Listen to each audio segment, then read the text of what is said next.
wanjye physically ya mu buryo bw'umubiri gira n'ubujye mu buryo bw'umwuka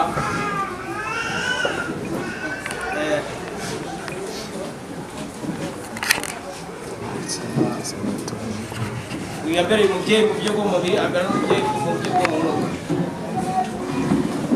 giye twari mu ntambara 98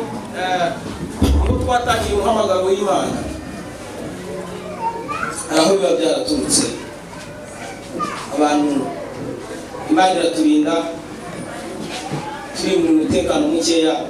natashyira mu maguru ye arabwira ati Imana muturinde ndi umwana wanjye tuzagukorera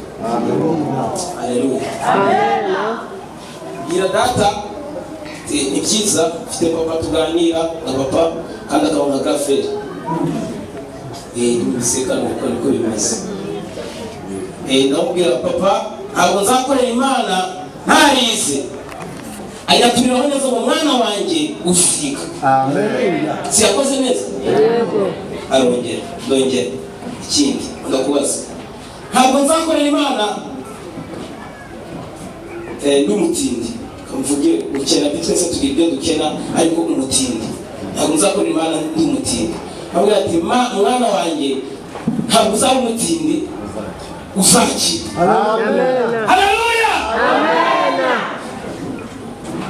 bityo muri amashuri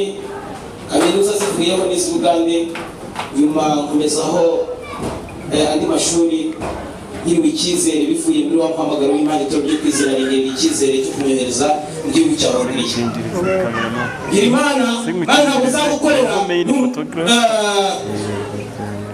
sebateri kuko ntabwo umuhamagaro wanjye yohereza umugore Imana iramuha Haleluya amen tongera Mana rero